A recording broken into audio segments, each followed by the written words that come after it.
आपका स्वागत है। शुरुआत करते हैं। आज का अपना जो टॉपिक होगा कि इतिहास। इतिहास कहते, सबसे पहले भी इतिहास कहते किसे हैं? घटित घटनाएं, घटित घटनाएं,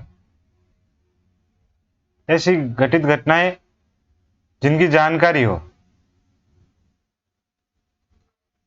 अपने पास जानकारी हो, उसे इतिहास कहते हैं। इतिहास का मतलब होता है घटित घटनाएं, पुराने समय की जो घटित घटनाएं थी और उनकी अपने पास जानकारी हो, उसे इतिहास कहते हैं। फिर इतिहास का वर्गीकरण 3 भागों में किया गया है: प्राचीन काल, मध्यकाल, आधुनिक काल। प्राचीन काल में पाषाण काल, सिंधु घाटी सभ्यता, वैदिक काल, महाजनपद काल, मौर्य काल, मौर्योत्तर काल, गुप्त काल और गुप्तोत्तर काल। फिर मध्यकाल में राजपूत काल, दिल्ली सल्तनत काल, मुगल काल। फिर आता है आधुनिक काल। आधुनिक काल में अपन बात करें कि आधुनिक काल में क्या क्या आता है, तो आधुनिक काल में 1857 क्रांति, स्वतंत्रता आंदोलन, प्रजामंडल विक्षोभ। इनका टाइम पीरियड देखें तो ये आता है अपने 2300 बीसी से 707 ईस्वी तक प्राचीन। फिर ये 707 या 1192 से लेके 1707 या 1757। फिर आता है आधुनिक, तो ये 1707 से लेके, या आप 1757 कह सकते हो, 1947 तक। इस प्रकार से अपने इतिहास को बांटा गया है। इतिहास को ऐसे बांटने वाला कौन था? यह था इतिहासकार मिल। ये कहाँ का रहने वाला था? तो ये विदेशी था, एक ब्रिटेन गवर्नमेंट का युवा कर्मचारी था। फिर अपन बात करते हैं कि भाई ऐसे जैसे कि 2300 बीसी से 1707, 707 क्यों? तो 707 में, 710 में सबसे पहले आक्रमण होता है विदेशियों का, मुस्लिम आक्रामकों का। फिर इसमें यह भी बताया कि भाई 1192, तो जो मुसलमानों की सत्ता थी भारत पे, वो 1192 से शुरुआत होती है और 1707 तक मुगल काल का, जो मुगल काल में जो औरंगजेब का काल, औरंगजेब की 707 में मृत्यु हो जाती है और उसके बाद में मुगल पतन की ओर चला जाता है। लेकिन जो अंग्रेजों का शासन आता है वो प्लासी के युद्ध के बाद में आता है। प्लासी के युद्ध के बाद में अंग्रेजों का शासन पूर्णतः धीरे धीरे अपना काम शुरू करते हैं, लेकिन वो राजनीतिक हस्तक्षेप 1707 में करना शुरू कर दिया था। और फिर जो अंग्रेजों का राज होता है वो होता है 1707 से लेकर 1947 तक। फिर अपन बात करते हैं कि भाई अब पाषाण काल क्या है? इस समय का जो मानव था वो पत्थर का प्रयोग करता था। उसे दुनिया का कोई कुछ ज्यादा ज्ञान नहीं था, उसे सिर्फ पत्थर का ज्ञान था। वो पत्थर से करता क्या था? तो वो पत्थर से पशुओं को मारता, फिर उन्हें खा जाता। एक बार किसी पशु को मारने के लिए पत्थर फेंका, वो पत्थर को तिक्के करके रखता था, पत्थरों को तिक्के करके रखता था वो इस प्रकार से, और इस नकुले भाग से वो पत्थर को मारता था, पत्थर से पशुओं को मारता था और खाता था। एक बार पाषाण काल की बात है कि किसी पशुओं को मारने के लिए पत्थर फेंका और पत्थर फेंकने के बाद में पशु मर गए, लेकिन वो पत्थर टकरा के दूसरे पत्थर पे लगा तो आग उत्पन्न हुई।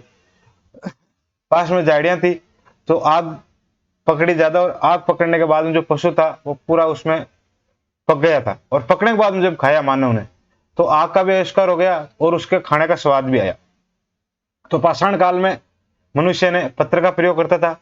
उसके बाद में सिंधु घाटी सभ्यता। इस टाइम के लोग सुव्यवस्थित ढंग से रहना शुरू हो गए थे, लेकिन अब उनकी अपन को जानकारी कहां से मिलती है? अभी इसका बारे में कोई पूर्ण जानकारी नहीं है। वैसे इसकी जानकारी अपने को कार्बन 14 से मिलती है, जो अनुमानित बता रहे हैं कि भाई जो थी 2350 से लेके 1750 ईसा पूर्व की है। इसकी प्रमाणिक अपन नहीं कह सकते कि है कि नहीं है, अनुमानित मान रहे सी कार्बन पद्धति के तहत। फिर वैदिक काल आता है। वैदिक काल 1500 ईसा पूर्व से 1000 ईसा पूर्व का बताया जा रहा है। 600 ईसा पूर्व वैदिक उत्तरोत्तर काल आ जाता है। फिर महाजनपद, एक छोटे छोटे 16 जनपद होते हैं। 16 जनपद मिलके एक 16 जनपद मिलते हैं। फिर एक मगध इन सबको खा जाता है। फिर मगध पे मौर्यों का शासन आता है। फिर मौर्यों का अंत होता है, धीरे धीरे टुकड़ों में बढ़ जाता है। फिर एक बार फिर एक वंश आता है गुप्त, जो संपूर्ण भारत पर राज करता है। फिर धीरे धीरे पतन की ओर चले जाते हैं। इस प्रकार से पाषाण काल था, मतलब प्राचीन काल था। फिर आता है मध्यकाल। मध्यकाल के अपने राजस्थान के संदर्भ में देखें तो राजपूतों का काल आ गया था। ये राजपूत पहले हर्षवर्धन के सामंत थे, उसके बाद में धीरे धीरे ये आजाद होते हैं। इनकी उत्पत्ति के अलग अलग कारण बताते हैं। कोई अग्निकुंड से बताता है, कोई ब्राह्मण बताता है, तो कोई क्षत्रिय, कोई आर्य या कोई विदेशी, अलग अलग मत देते हैं। फिर दिल्ली सल्तनत, जब गौरी का आक्रमण होता है 1192 में, तो संपूर्ण भारत पर शासन मुस्लिम का हो जाता है। और इसी प्रकार फिर मुगल आते हैं, मुगल शासन करते हैं। फिर अंग्रेज आते हैं, अंग्रेज आ जाते हैं 1600 ईस्वी में। लेकिन उनको धीरे धीरे बिजनेस करने के लिए जो छूट मिली थी, टाइम लगा। और धीरे धीरे जो इनका कार्य हुआ वो 1707 में और उसके बाद में 1757 में, लगभग फ्लासी के युद्ध 1757 के बाद में धीरे धीरे संपूर्ण भारत पर अधिकार कर लेते हैं। उसके बाद में रही कई कसर 1764 बक्सर के युद्ध में कर लेते हैं पूरी। बक्सर का युद्ध, इन दो युद्धों के बाद में अंग्रेजों ने पूर्ण अधिकार कर लिया था। फिर आता है स्वतंत्रता आंदोलन, जो अपने योद्धा थे उन्होंने लड़ी। फिर प्रजामंडल एकीकरण, जो राजस्थान में अपने लोग थे, अपने को दोहरी आजादी की लड़ाई लड़नी पड़ी। एक राजाओं से थी और दूसरी अंग्रेजों से थी। अपने जितने परेशान राजा नहीं करते, उससे ज्यादा अपने को जितने अपने अंग्रेज परेशान नहीं, उससे ज्यादा अपने को राजा लोग करते थे। अपने ऊपर जितने कर थे, प्रजामंडल एकीकरण है। प्रजामंडल जब स्थापना करने का कारण यही था कि वहां के लोग थे, परेशान हो रखे थे। काफी आंदोलन हुए, किसान आंदोलन, जनजाति आंदोलन। तो आज की टॉपिक की शुरुआत करते हैं। अपना जो पहला टॉपिक होगा, पाषाण काल का इतिहास। देखो, उस टाइम का मानव रहता ऐसे ही था। ये जो कपड़े पहने हुए, ये भी अब कपड़े पहनता था कि नहीं पहनता था, फोटो में बता दिया गया था। इतना इनको ज्ञान नहीं था भाई कपड़े पहनने कि नहीं पहनने। पहने तो ही एक जो पेड़ पौधों की छाल होती है उनके पहन रखे हैं, बच्चा है, इस प्रकार से ये रहते, जंगलों में रहते थे। इनको दुनियादारी से कोई मतलब नहीं था, जिंगे लाला करते और बैठे रहते। फिर तो भाई पाषाण काल के अपने को जो कुछ अवशेष मिले तो कहां से मिले, तो 1876 ईस्वी में सी हैकेट को इंद्रगढ़ और जयपुर, दो जगह से, जयपुर, इंद्रगढ़, बूंदी से एक पत्थर की कुल्हाड़ी मिली थी। फिर एक सेटरनकार को झालावाड़ से कुछ अवशेष मिलते हैं, फिर ओलचिन को जालोर से। ये अवशेष 1870 में मिल जाते हैं। कुछ ये सभी के सभी अंग्रेज थे, लेकिन इन्होंने ध्यान नहीं दिया। इनको पता ऐसा लगा कि ये जब आए थे तो अपना जो इतिहास था, जो ये लगभग बता ये रहते कि जो आपका इतिहास है ये 1500 बीसी का ही है। मतलब आपके इतिहास की शुरुआत 1500 बीसी से हुई है। और अपने आप को सर्वश्रेष्ठ बता रहे थे। इनकी जो हमेशा पॉलिसी रही अपने को अच्छा बताना, खुद को दूसरों को बुरा बताने की थी, इसलिए इन्होंने ज्यादा ध्यान नहीं दिया। फिर ध्यान नहीं दिया तो होता क्या है, फिर आगे एक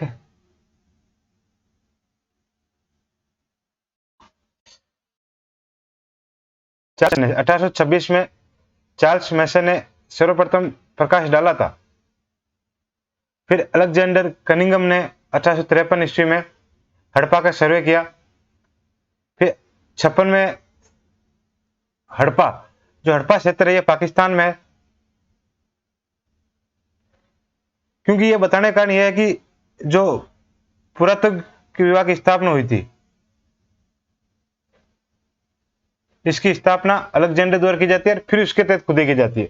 तो खुदाई इसकी स्थापना करने की जरूरत कहां पड़ी, 1826 में चार्ल्स मैसन सबसे पहले प्रकाश डालता है कि जो भारत का पश्चिमी क्षेत्र है वहां पर कुछ है चीजें कुछ पहले की सभ्यताएं हैं तो उनकी खोजा जाए, लेकिन अंग्रेजों ने हमेशा ध्यान नहीं दिया। फिर अलेक्जेंडर कनिंघम 53 और 56 में आता है, 2 बार सर्वे करता है, लेकिन 56 में जब ब्रिटेन बंधु ने दो जॉन्स ब्रिटेन और विलियम ब्रिटेन नाम के दो बंदे थे जो लाहौर से कराची के मध्य रेलवे लाइन बना रहे थे, तो कुछ ईंटों का प्रयोग किया। वो बता रहे हैं कि जो ईंटें थी हड़प्पा की थी। फिर एक पुरातत्व विभाग की स्थापना होती है 1866 में, उसका अध्यक्ष अलेक्जेंडर कनिंघम होता है, और अलेक्जेंडर कनिंघम को पुरातत्व का जनक कहा जाता है। उस टाइम में जो हमारे गवर्नर जनरल होते हैं लॉर्ड कनिंग होते हैं। फिर एक उसके बाद में दूसरे जो आते हैं अध्यक्ष आते हैं एएसआई के या भारतीय पुरातत्व विभाग के, वो आते हैं sir John Marshall. Sir John Marshall Dayaram Sahni को हड़प्पा की खुदाई के लिए नियुक्त करते हैं। फिर 1922 में सर जॉन मार्शल ने राकलदास बनर्जी को मोहनजोदड़ो खुदाई करते हैं, और 1924 में सर जॉन मार्शल ने सिंधु घाटी सभ्यता की घोषणा की थी। तो यह ऐसे हुई थी घोषणा अपने सिंधु घाटी सभ्यता की।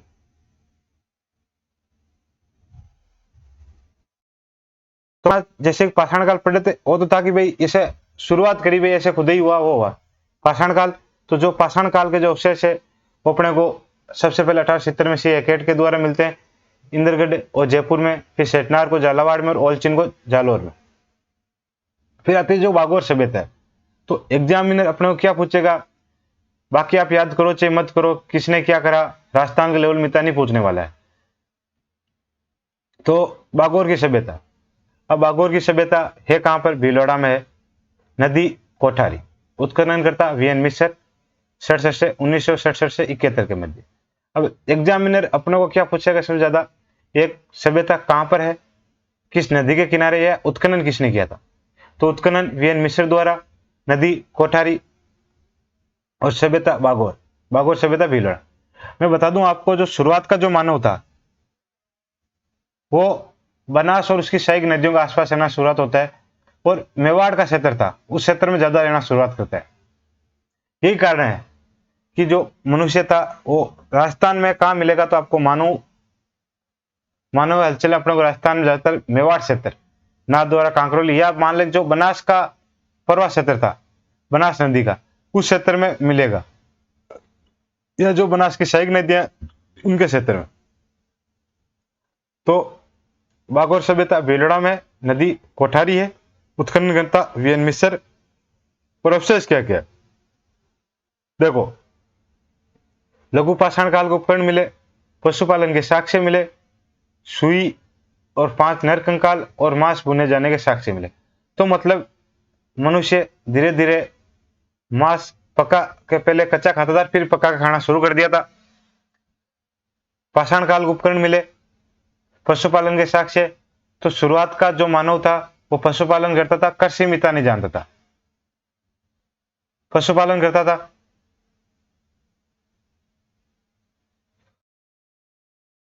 और कार्य नहीं करता था।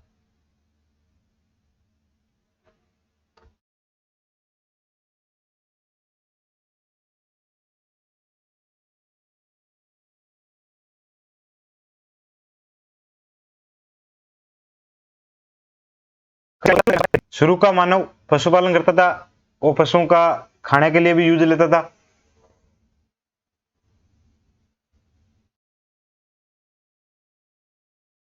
पांच साइडें मिलेगी,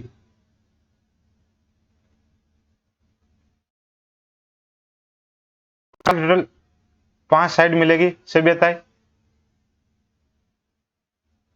एक बागोर हो गई,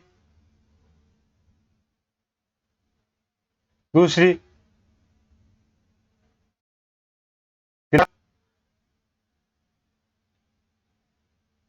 दो अपने को नागौर में मिलेगी, जाइल और डीडोना।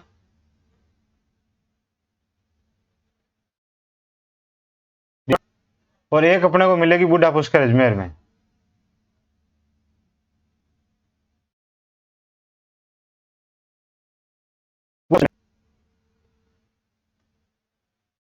ये अपने को टोटल साइडें मिलती है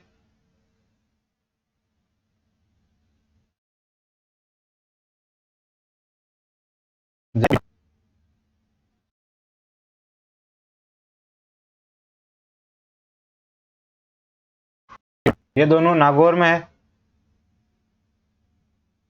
ये अपनों को टोटल 5 साइट मिली थी। बूढ़ा पुष्कर अजमेर में है।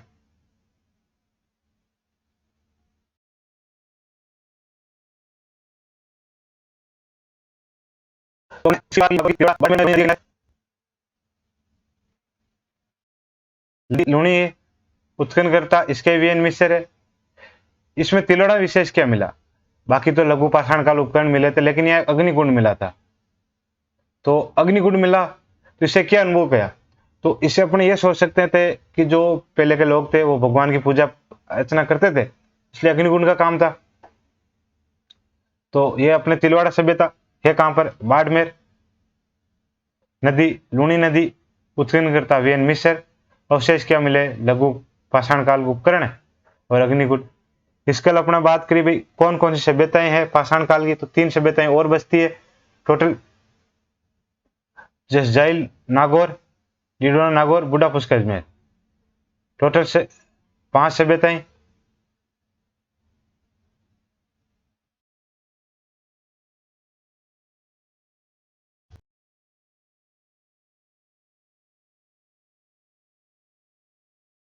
और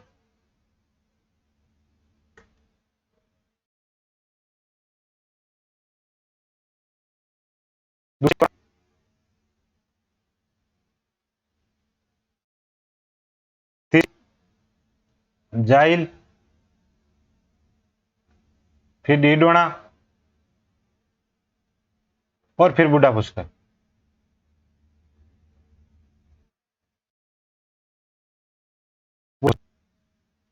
ये दोनों नागौर में,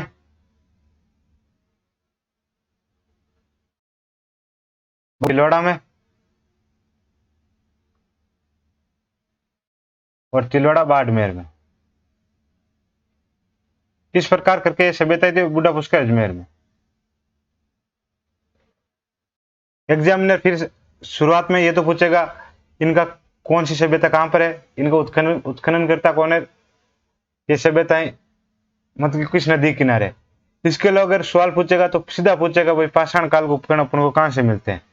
तो पाषाण काल के उपकरण अपन को 5 जगह से मिलते हैं: जाइल, डीडोना, बूढ़ा पुष्कर, इसके अलावा बागोर और तिलवाड़ा।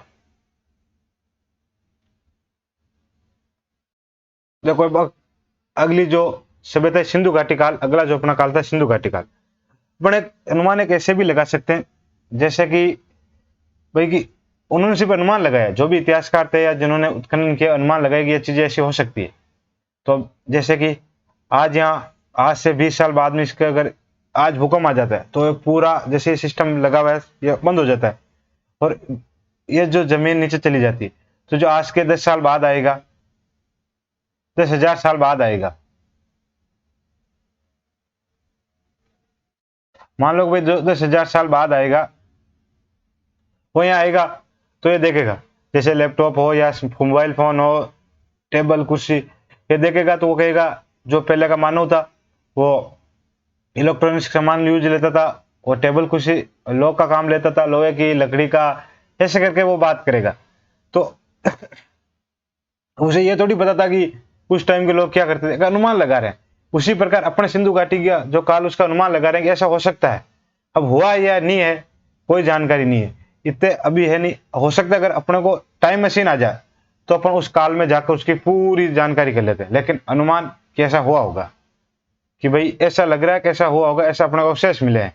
अवशेष क्या है क्या नहीं है, अब जो नर कंकाल है बता रहे नर कंकाल, अब कौन सी अगर हड्डी है, कौन का नर है मादा है इसका तो क्या पता, लेकिन अनुमान लगा रहे हैं कि वह नर कंकाल है। जरूरी नहीं वो नर का है या मादा का है, लेकिन एक अनुमान के तहत चल रहे हैं।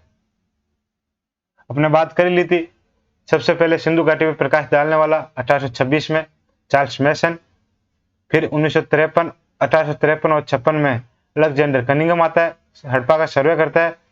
जब 1856 में ब्रिटेन के बंधु ने लाहौर से कराची के मध्य रेलवे लाइन का प्रयोग बनाते हैं, हड़प्पा की ईंटों का प्रयोग करते हैं।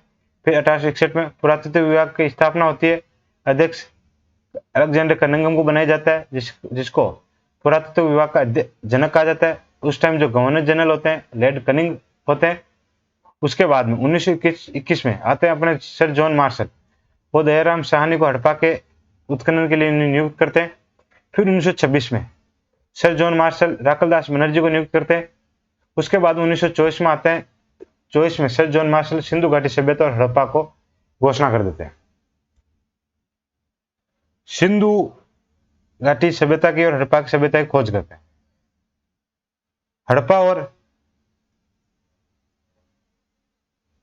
ये देखो, ये मोहनजोदड़ो अपने जो फैलावा था सिंधु घाटी सभ्यता, यहाँ पश्चिम से लेके यहाँ ठेठ उत्तर तक मांडा नदी, यहाँ आलमगीर यूपी जो देश का नदी के तट पर है, और यहाँ ठेठ महाराष्ट्र तक, ऐसे अपने ये फैलावा था। यहाँ नीचे महाराष्ट्र का क्षेत्र था, दिमाबाद गोदावरी नदी के किनारे, ये बता सकते अपने जो यहाँ गोदावरी नदी थी,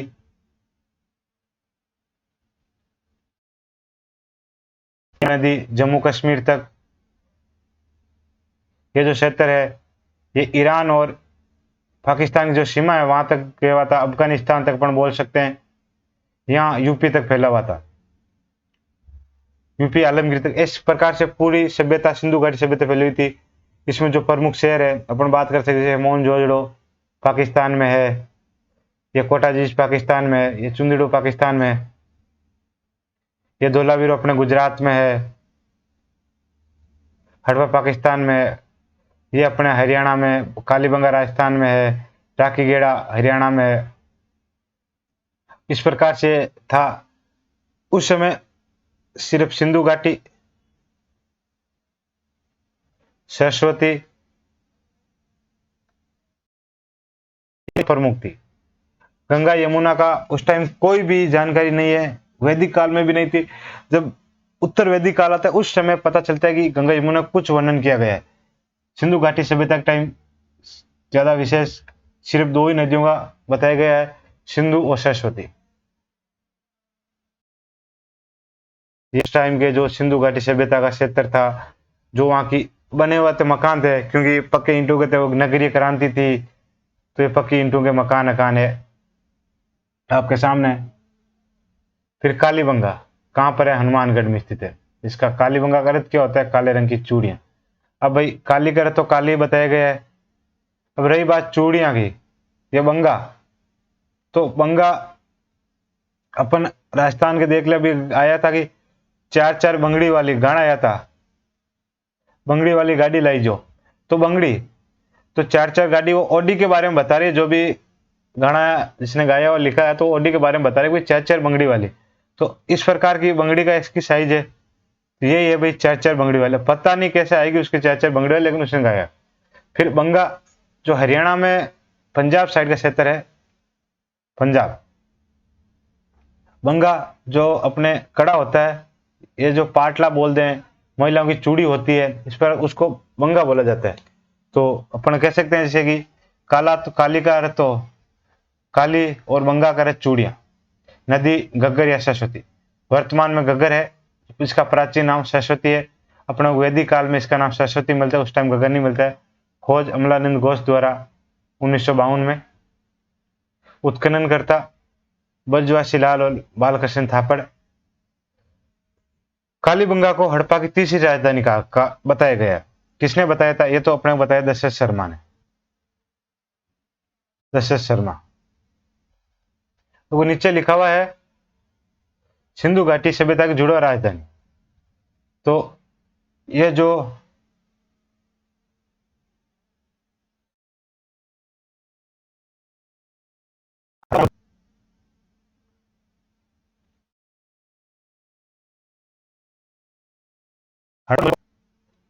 सिंधु घाटी सभ्यता की जुड़ी हुई राजधानी बताया।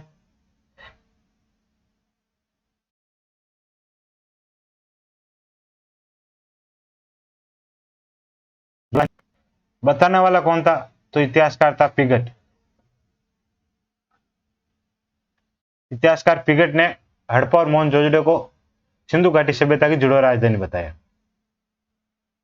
फिर कालीबंगा से अपने अवशेष क्या क्या मिलते हैं, अवशेष की बात करते हैं। जुते हुए खेत के साक्ष्य, सबको को पता है खेत में कैसे जुते हैं, क्या थे? मतलब इनकी यह थी कि पॉलिसी ऐसे भी करते थे खेती और ये ऐसे भी करते थे, मतलब कि दोहरी फसल बोते थे ये, एक साथ दो फसल, गेहूं और जौ। जो मकान थे कच्ची ईंटों के थे, ईंटें अलंकृत थी, जैसे नॉर्मल ईंटें तो ऐसी थी, लेकिन इनके ऊपर कुछ निशान कर दिए, बैठा होगा कोई बच्चा और इसने कर दिया होगा। समकोण पर काटती हुई सड़कें, जो सड़कें थी वो एकदम समकोण में काटती हुई थी। आप देख सकते हो समकोण में एकदम काटती हुई सड़कें थी।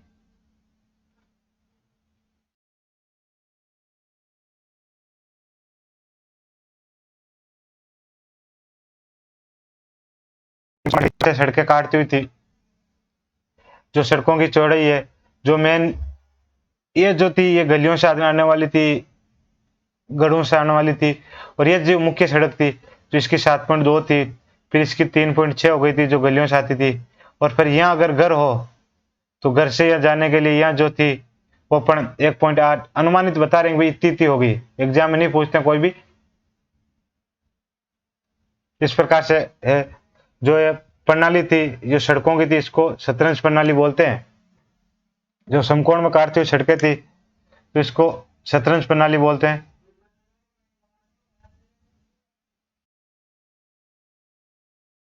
इसको समकोण में जो काटती हुई सड़कें होती है इसको शतरंज प्रणाली बोलते हैं। फिर जो नालियां पक्की ईंटों की थी, जो नगर की नालियां थी, लेकिन जो घरों की नालियां थी वो लकड़ी की थी। 7 अग्निकुंड मिले, बैलगाड़ी मिली, कब्रें मिली। जो कब्र मिली थी उसके कान में कुंडल थे, तो इससे अपन ये अनुमान लगा सकते हैं कि जो उस टाइम के लोग थे क्या सोना पहनते थे या जो आभूषण पहनते थे, लेकिन नहीं, क्योंकि जो बाकी अपने को वहां से कंकाल मिले हैं उनमें नहीं थे, एक विशेष एक में ही था जिसमें कान में कुंडल था। तो अनुमान ये भी नहीं लगा सकते अपन, ये कह सकते हैं कि भाई कब्र थी एक किसी विशेष आदमी को होगी, ऐसा अनुमान लगा रहे हैं। फिर दरारें, भूकंप आने के साक्ष्य मिले हैं, बेलनाकार मोहरें मिली है, सील लगी हुई मोहर। अब सील लगी हुई उसका उद्देश्य यह था, जैसे कि सील लगी हुई थी ना, इसका यह कारण था, मोहरें थी। अपन आज स्कूल या कॉलेज कहीं देखते हैं, यह चाहिए बैंक हो, जब बैंक का लॉकर जो मेन गेट बंद करता है, जैसे ये लॉक होता है बाहर, पेन वो चैनल वाला या शटर वाला होता है, और उसके जो लॉक लगाते हैं अपने जो घरों में लगाते हैं उसी प्रकार से, तो उसके लॉक लगने के बाद में एक सील लगा दी जाती है। जैसे कि ये पेन है, अब पेन के ऊपर ऐसे सील लगा के यहाँ जैसे ये होता है तो यहाँ इसको बंद कर देते हैं। अब जैसे अगर किसी को यूज करना होगा तो इसको खोलेगा, जैसे कि फिर कल देखेगा तो इसको पता चल जाएगा भाई ये खुला हुआ है। तो इस प्रकार से सील वापस लगा नहीं सकता था।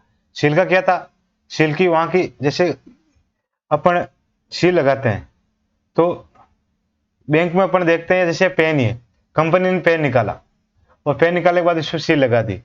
अब जैसे कोई डुप्लीकेट निकालेगा, माल की चोरी होगी, तो ये सील टूटी हुई रहेगी। तो जिस प्रकार जहां तक ये जाएगा तो अगर सील लगी हुई रहेगी तो पता चलेगा कि अच्छा माल है, अभी तक इसकी सील है। तो सील इसलिए लगाते थे कि जो माल की गुणवत्ता है वो बदले नहीं, अच्छा माल जाए। और सील अपने स्कूल या कॉलेज और जैसे पेन की भी आप मान सकते हो, ये सील लगी हुई होती है, अभी नहीं है लेकिन जैसे शुरुआत में देखते हो कि सील लगी हुई होती है, इसके पूरा पैकेट आता है उसमें सील बंद होता है, तो बदल नहीं सकता कोई, इसलिए सील का प्रयोग